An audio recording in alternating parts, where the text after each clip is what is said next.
How do we use indexes to answer queries on multiple attributes? Is there a way to do that besides composite indexes? And if there is, what are the pros and cons of each? What is a covering index? And what is the difference between a clustered and a non-clustered index? These are all some very important questions, and we are going to try to answer them in this video.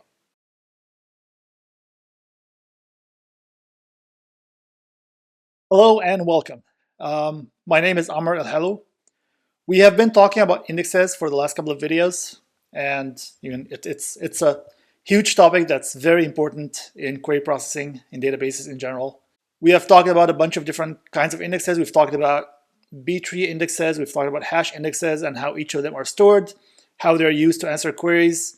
We've seen how they can be a composite index on multiple attributes to be able to answer queries that touch on multiple conditions. Things like, x greater than 5 and y is less than 10. How do you answer that from a composite index? We've seen that a query has to be what is known as a prefix query in order to be answerable by an index. If you haven't seen the previous videos, I will put the link in the description, so make sure you go and watch them. Before we go any further, let's talk again a little bit about composite indexes. We've seen how we can use composite indexes, right, to answer queries on multiple attributes. But what are some of the downsides, or some of the issues that come with composite indexes? One issue is the size. So a composite index is an index of multiple attributes. So this means that you have lots of combinations between the values of these attributes. So the number of possible keys are much, much bigger. So then, let's say if you're talking about a hash table index, then you need more buckets. If we're talking about a B-tree index, then we need more nodes to be able to fit all these keys into it. And also, because each key now is bigger, because it has multiple attributes in it, you can fit fewer keys within a single node. So you need many more nodes. So just talking from a size perspective, the index gets larger the more attributes you use to construct the index. So this is one thing. As a follow-up from that, the efficiency of the index decreases. Because again, like consider a B-tree index, right? Like if you have more nodes, this means that the tree has more levels now. And we know that the complexity of searching the index is O log n. So the more nodes you have, the more levels you have, this cost goes up. Sure, it's still logarithmic, so it doesn't go up by much, but it still increases. So you have more levels to traverse, which means more pages to bring into main memory, so the cost increases. So this is one thing to keep in mind. Another thing is the complexity.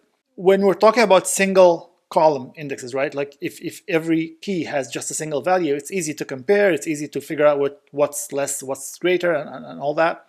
When you start talking about multiple keys, then the comparison gets a little more complex. The other thing, like if you look at hash indexes, now you need to provide hash function that takes multiple inputs, not just a single input. So the hash function becomes also more complex. So these are things that contribute to the complexity of the index and the system that handles those indexes. Another thing is the choice of what indexes to build or what indexes to create, right? If you don't have composite indexes and all you can think of is single column indexes, then it's fairly straightforward. Like for every column you can either have an index on it or not. But once you have composite index in the picture, now you can have an index on A alone, A and B, A, B and C, A and C, and then you can also have like C and A, B and A, like different orders and different combinations. So now the possibilities are much, much, much more. So you need to figure out which ones of those do you need. And let's just go through an example to see like some of the combinations that we might be able to see and something like that. Let's say we have a system and we have these two queries. I have a query that says name equals John and age greater than 30. Another query that says name equals Anne and job equals manager. So these are two possible queries. And now we have to decide what indexes do we want to build. So one potential thing would be like, hey, let's build an index on name, an index on age, an index on job. Would these be able to help us? Well, okay. If we look at the index on name, to answer the first query, we need to search for name equals John in that index, get the row IDs, get the tuples that satisfy this, and then do another kind of post filtering step where we check whether age is greater than 30 or not. Same thing applies to the second query. if we just use the name index. If we use the age index for the first query, we can do like the opposite. We can just like look up age greater than 30 in that index, and then on the result do another filter to check the name. We cannot use that index for the second query, and similarly for the job index, we can only use that for the second query but not for the first query. So these are some options. Another option would be to have a composite index on name and age, for example, which will allow us to fully answer the first query, but for the second query we can use that only to answer the name condition because it's a prefix of the index. And then the same thing, it's like for the second query, it's like just like we have an index on name only. So you query that index with the condition on name and then get the tuples and then do another filter after that for the job. Similarly, if you have an index on name and job, then it answers the second query fully, but for the first query you need to do some more filtering in the end. You might also want to say like, okay, let's have a composite index on name, age, and job. Would that help? It will help with the first query for sure, because name and age in the first query is a prefix of that. It will not help for the second query because name and job is not a prefix, but you could use it only to search for name, so it becomes just like the name only index, and then you have to search or like filter by the job afterwards. And similarly, if you do an index on name, job, and age, then you can use it for the second query, but for the first, you can use it just for the name part. So anyway, there are like a lot more options that you can think of. So now it becomes much more difficult to decide which ones you actually need. So this is an issue that comes with composite indexes. Which ones of these are actually better? I mean, it depends on a lot of things. It depends on your data, it depends on so many things. Another thing is we are still not able to do disjunction queries. Disjunction means queries that have an or in them. So if you say like name equals John or age is greater than 30, you cannot use the composite index on name and age to answer that. You can only use it for AND queries. If you look for name equals John, so that will give us all the things that have name equals John. But then we can't really filter those because there could be things that satisfy the other condition but are not part of these. So we need to do like a full table scan anyway after that. So it becomes still like, not useful. So these are some of the issues that come with composite indexes. I guess the question that comes along is, okay, are there other ways to be able to do queries on multiple attributes? And the answer is yes. But before we get into what those methods are, let's look again at a query and see the steps that happen when answering this query from an index. So let's look at this query. We have a query that says name equals John and age greater than 30. Let's suppose that we have a composite index, see how it's answered. So composite index on name and age. So it's basically matching the condition exactly. So we're going to search this index. It will give us a bunch of row IDs. We just, take these row IDs, go get the tuples from disk, and we're done. So this answers the query. Now, what happens if we don't have this composite index and instead we have a simple index on just the name attribute? As we said before, we're going to use the name condition to search the index, get us some row IDs. These are the rows that satisfy the name condition. We're going to go to the disk and get the tuples corresponding to these row IDs. Again, remember, these tuples are the ones that satisfy name equals John. We haven't looked at the age yet, so we need to do another filtering step afterwards for checking whether each of these tuple satisfies the other condition or not, and then get the set of tuples that actually satisfy both conditions, and this will be the result of the query. Similarly, if we had an index on age instead, we would have done the same thing, but we would have started with the age condition and then, did all that and then did another filtering step on the name condition at the end and got the tuples. This is what we would have done if we had each of them separately or if we used each of them separately. Well, okay, let's backtrack a little bit. Each of them gave us a row ID list that satisfies a particular condition, right? So the first list satisfies name equals John. The second list satisfies age greater than 30. We want the row IDs that satisfy both. So basically what we want to do is we want to intersect these two lists and get the list that exists in both of them. And this will be the tuples that satisfy both conditions. Once we have that, then we can use that to retrieve the tuples from disk. This is, basically what we're doing. This is called index intersection. Self-explanatory. It's a way to combine multiple indexes to answer a query. So far, before this, all the queries that we've looked at before were answered using a single index, whether it's a simple index on a single column or a composite index on multiple columns, but in both cases it was just a single index. Here we are using multiple indexes together to answer a query. Not all systems support index intersection. It's kind of like considered sometimes more of like an advanced way to use indexes, but most of the big databases have that support. There are different ways to implement the intersection part. So some systems implemented using like a sort-based intersection, so it would sort each row ID list and then do like some kind of a merge sort to find the ones that exist in both of them. Or it can be done using like a hash-based approach where you use one list to build a hash table and then use the other list to probe that hash table to figure out again if those hashes exist or not. You could also use like a bitmap way to do this. So basically you build a bitmap on each side saying like, bit, it's just like a sequence of bits, zeros and ones to indicate which tuples satisfy this condition.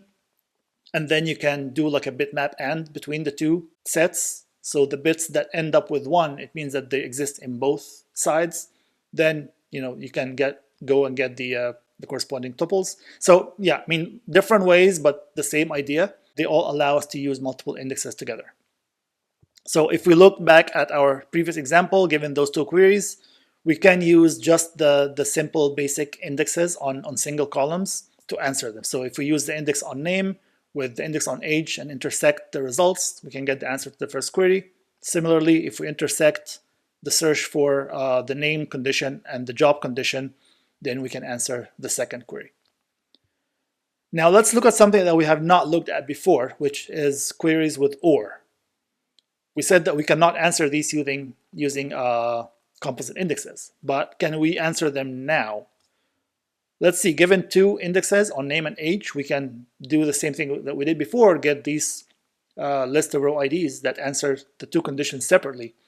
What we're looking for is the row IDs that answer either of those two conditions. Either name equal John or age greater than 30 or both. So basically what we want now is not an intersection, but we want to get the union of these row IDs. Same concept. You can still use either of the three implementations that we mentioned, like either the sort-based or hash-based or bitmap-based to get the union instead of the intersection. Now you have a larger set of row IDs, and then you can go and grab the tuples from disk. So index intersection, index union, both ways allow us to do this kind of thing using multiple indexes. So what are the pros and cons of these techniques, right?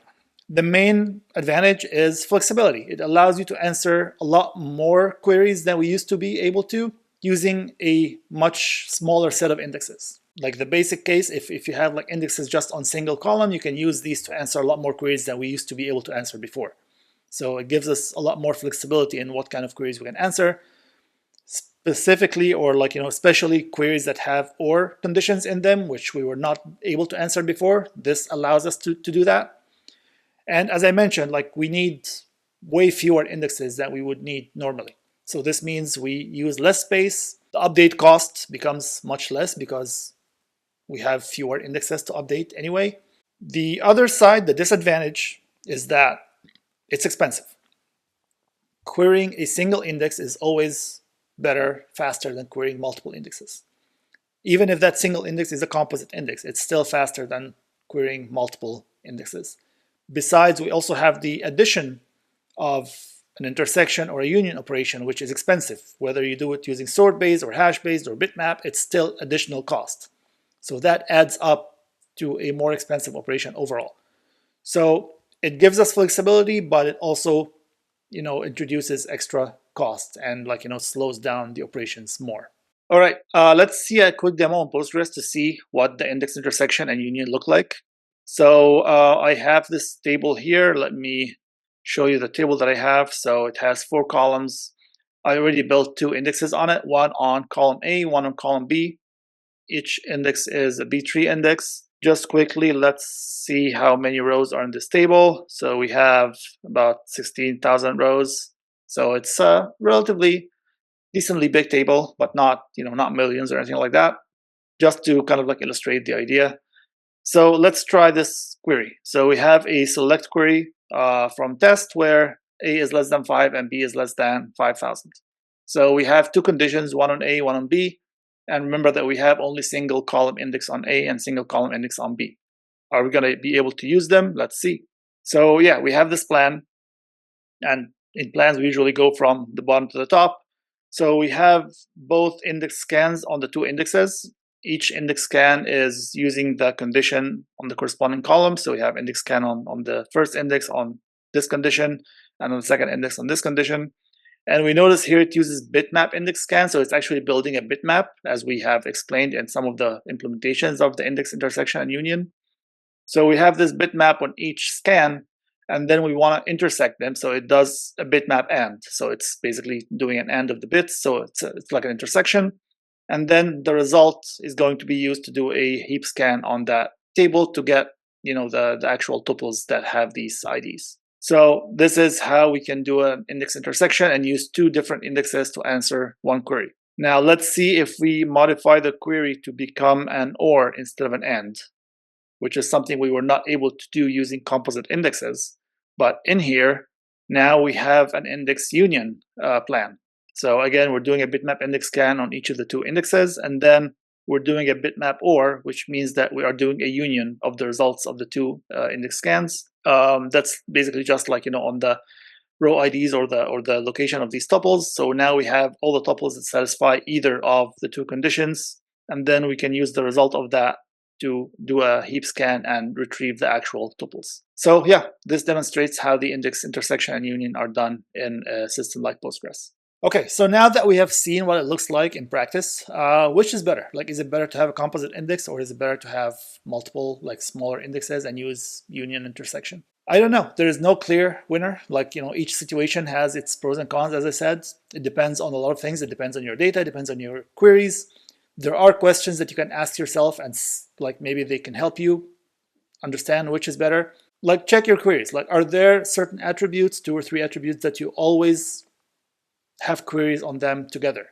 Like, if all your queries have, or most of your queries have conditions on name and age, for example, then it might make sense to have a composite index on that.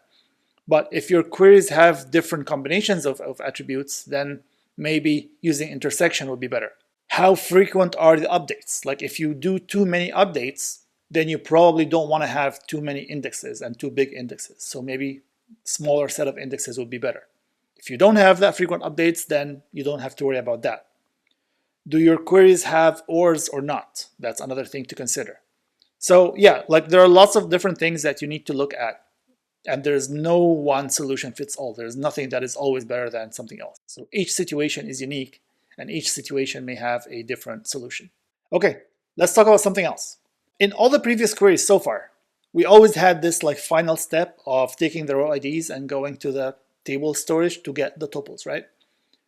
Is that something that we always have to do, or are there situations where this is unnecessary or it can be avoided? I'm going to say the answer is yes. Like, otherwise I wouldn't be talking about this. So there are situations where I don't need to get things from the tuple from the table, but let's see what situations are these. Basically, this is something that happens when we use a covering index. What is a covering index? A covering index basically is an index that has all the information that you need to answer a particular query without having to go grab the tuples from the table. Whether an index is covering or not is not like an inherent property of the index itself. It's something that like the index has or does not have in relation to a particular query. So an index may be covering for a particular query. That same index may not be a covering index for another query. So it depends on the query itself. Whereas when we looked at composite index, for example, an index by itself is either composite or not, regardless of the query. But the covering property depends on the query. Let's look at some examples to see what I'm talking about here. So suppose I have an index on age, right? Now we have a query that says select star from person where age is less than 20. Is this index covering for this query or not? The query has a predicate on age, so age less than 20, right? And the index is on age, so that matches, that's good. However, the select clause of that query has select star, so we want to return the full tuples from that table, right? I assume that the tuples have more attributes than just age. It's not just a single attribute in the tuple. So there are other attributes like name, like maybe address, whatever it is. So there are some other attributes that we want to return that are not part of the index. So simply, we cannot get these attributes from the index, so we have to go and fetch the tuple from the table. So this index is not covering for this query. But if we have a query that says select age from person, where age is less than 20, here we don't want to return the whole tuple, we just want to return the age values, right?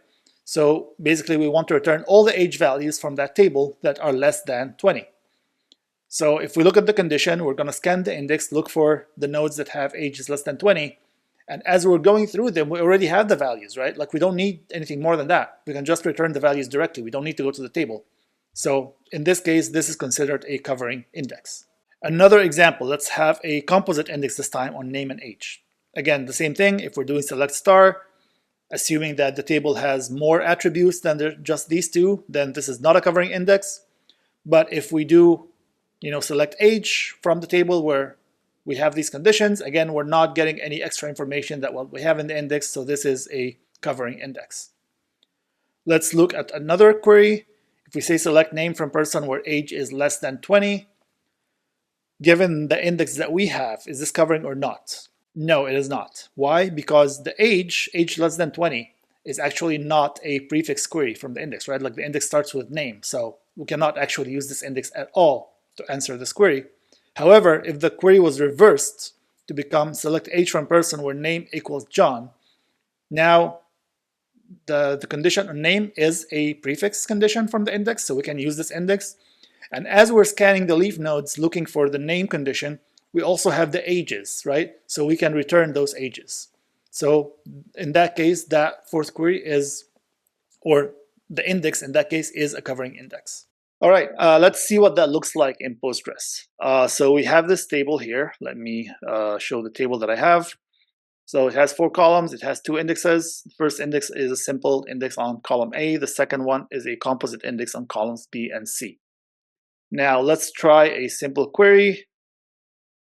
So select star from bar where A is less than 5. So we've seen this query multiple times already, and we have index scan here. It's using that A index using this condition. So this does a regular index scan followed by going to the table to get the tuples. Because we're looking for star, which means like the full tuple, right? So the index doesn't have that information, so we need to go to the table. If I replace the star with A, so this means I only want to get the A values that satisfy this condition. I don't want to get the full tuples. So let's look what the plan looks like here. Now it says instead of index scan, it says index only scan. So index only means that we're not going to go to the table. We're just going to scan the index, and all the information that we need is in the index. So in this case, that index on A is a covering index for this particular query. Let's try another example. Let's try this one here. So we want to select star from bar where B is less than 500. We have an index on B and C. B, this is the condition that we have, is a prefix from this index, so we are able to use this index. So let's see what the plan looks like. Again, it's an index scan on this index where using this condition. It's not a covering index because we are selecting all the tuples, and the index does not have all that information, so we need to go to the table and fetch those indexes. If I change this to instead of star, I'm selecting just C. So remember, this index is on B and C, right? If I am looking for condition on B, because B is a prefix, I'm able to answer it. I'm going to scan, I'm going to walk on the leaf nodes of this index while satisfying this condition. But the leaf nodes contain both values of B and C, right? So I can still see the values of C in the index. I don't need to get it from the table. So in theory, this should be a covering index, and we can confirm that because it says here index only scan, so it doesn't need to go all the way to the table.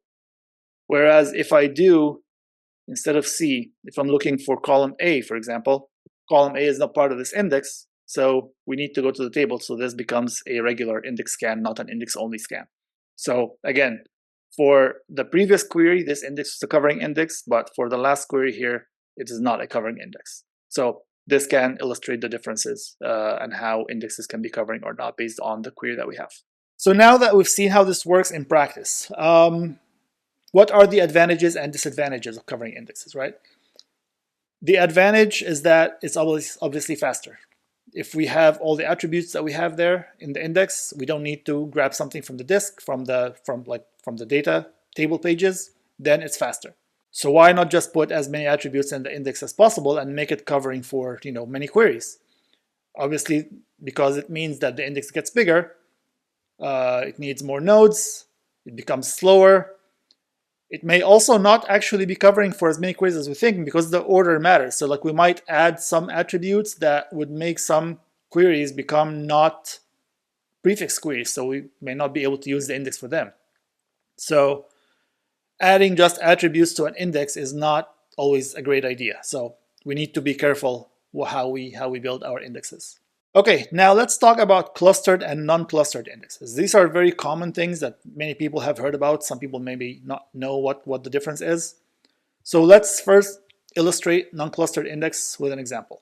Most indexes that you get to deal with are usually non-clustered indexes. Let's see what that looks like and why is it called that way. So let's start from the beginning. Suppose that we have a table, we have a bunch of tuples are in the table, like the disk pages that has this tuple information, and we want to build an index on this table. On one of the attributes, and let's say this attribute X, we're going to build an index. So this is what the index looks like. It's a B-tree index. The leaf level is sorted by X, and each of the keys has also a pointer that points to where that tuple is in the table page. Basically, it's a row ID, but we're going to illustrate this as a tuple. So we have all these pointers going from the index to the table pages, saying where the tuples are. At some point, we're gonna have a query. We're gonna scan that leaf level and follow the tuple, follow the pointers back to the corresponding pages to be able to read the tuple data. So each key that we scan, we're gonna follow its pointer, get the tuple from there, and then go to the next key, and so on and so forth, following the order of X in the index. As we're doing that, we're reading the pages, right? Like every time we have a row ID, we're gonna read the corresponding page. So we're going to read page 2, followed by page 3, followed by page 1, followed by page 2 again, followed by page 1, followed 4, and so on and so forth. So we're reading the pages in a random order. Random access in disk is bad. We have talked about this before. So this becomes slow, especially when you have a query that forces you to scan a big part of the index. Then you're scanning all these pages back and forth. Maybe you read page 2. After a while, you're going to read page 3. Maybe your buffer pool that in memory is not that big enough, so you need to throw away page 2 and get page 3 in its place. Maybe later on you're going to read page 2 again, so you're going to load it again from disk. So you might actually read the same page multiple times depending on the size of your buffer pool. And then within each page you're also doing random access. So not great. This is called a non-clustered index. Non-clustered index means that the tuples in the table pages are not sorted. They're only sorted in the index itself, like in the leaf nodes of the index, but they're not sorted inside the tuples in the table itself. So clustered index is the opposite of that. What does a clustered index look like? So again, starting from the beginning, we build the index, but now we actually sort the tuples in the table pages. So we're going to sort the tuples, and now the tuples in those pages have the same order on X as the index. So if we put the pointers, they're going to look like this. The order in the table pages is the same as the order in the index. So this means that whenever we scan the index, we're going to also scan the pages in that same order. And we're going to finish them one by one. It's going to be sequential access. It's going to be much faster than the random access in the non-clustered index. One thing to keep in mind is that this is an index on X, right? So we sorted the tuples in the table by X. Let's say we create an index on attribute Y, and we want to make that also a clustered index.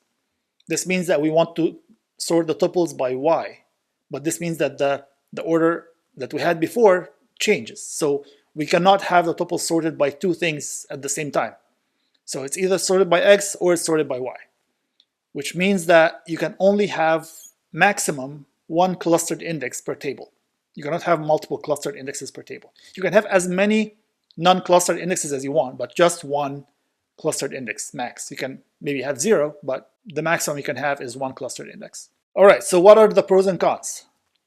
Obviously, the pro in this case, the advantage is that scanning this index is much faster than the non-clustered index. Again, because you're using sequential access rather than random access, you're not reading each page multiple times, so it makes things much more efficient.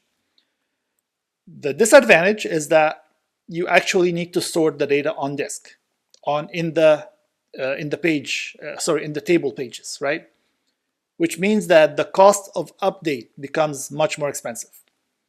In a non-clustered index, when you add a new tuple or you update a tuple, you don't need to do anything in the table pages, right? Like you just, like, say if you're adding a tuple, you just add it to some empty space and that's it. But you need to update the index. You update the index to make sure that it is sorted and it's pointing at the correct location. But in the clustered index case, you actually need to move tuples around in the table pages to make sure that it is still sorted on X, and then also update the index. So there is an added cost of sorting the tuples on disk. So again, depends on how much updates you have in your workload. If you have too many updates, clustered index might become too expensive. If you don't have that many updates, then clustered index might be a good idea. All right, so let's summarize everything that we've talked about in indexes. We've talked about B-tree indexes, we've talked about hash indexes, we've talked about composite indexes and how they can help us answer queries. We also talked about another way of answering queries on multiple attributes using intersection and union of indexes. We talked about covering indexes, and also, lastly, we talked about the difference between clustered and non-clustered indexes. One important question that comes to mind would be, okay, now I have a system and I have some queries. What indexes do I build? How do I decide? Who gets to decide these things, right? Let me answer that by another question. I mean, like, one person might say, well, you know what? I don't want to think about that, so let's just create indexes and everything and not even worry about it, right? You can, but it's going to use too much space because you have all these indexes that need to be stored somewhere. It's going to add the cost of update. The more indexes you have, the more work that you have to do whenever you add or update data, because you have to update all these indexes. It makes optimization much more difficult because the optimizer will have all these different alternatives to choose from. So that becomes a bigger pain, and like optimization becomes more expensive. So yeah, it's not a great idea to build indexes and everything. So you need to figure out which ones you need and which ones are the most beneficial. So usually in, like, there is the manual approach, which is either database administrator or the application developer or someone who has, like, good visibility into the queries and the data can go through the queries, see, okay, we have these queries that have these conditions, so might make sense to build an index on these attributes. These conditions are always together, so maybe we want to have a composite index there. Yeah, so like you can analyze your query, you can analyze your data and figure out what kind of indexes you want. You also monitor your performance. If you notice that a particular query is particularly slow, you can look at the query, see what conditions are there in the query. Maybe you need an index to make this query faster. So yeah, this is a manual process that can happen like iteratively. A lot of systems also provide an automated way of doing this. Many of the bigger systems like SQL Server or Oracle or DB2 and so on and so forth, MongoDB even, they have a tool that is called, has many names, like some system will call it something like Index Advisor or Performance Advisor or Design Advisor, like, there are different names to it.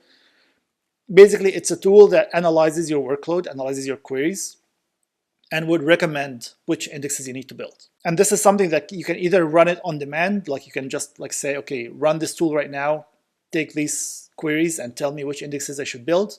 Or it could also kind of like continuously run in the background and monitor all the queries that you're running against your system and see, okay, like you're having these queries that have these particular conditions. Then it will say, okay, yeah, maybe I need an index here. It usually does not create the indexes automatically. It will just like present them to the DB administrator or something as like some form of recommendation saying like, hey, you're running too many queries using these conditions. Maybe you should consider creating this index. Or the opposite is also important. Maybe like you have an index already, but you're not actually using it and it's taking up space and it's making the updates slower. So that tool would say, hey, this index has been there, it's not used, maybe you should drop it. So a good tool would be able to tell you which indexes to create and which indexes to drop. So again, like a lot of systems have this tool in one form or another. All right, so this basically concludes our conversation on indexes, at least the most common topics. I'm sure there's other topics that maybe we haven't talked about. So if there's anything in particular that you think we should talk about considering indexes, please let me know in the comments. I will be happy to talk about that. If you like this video, please like it, please share, and subscribe to the channel to get all the updates as soon as I post them. And other than that, thank you so much for watching, and I will see you in the next video.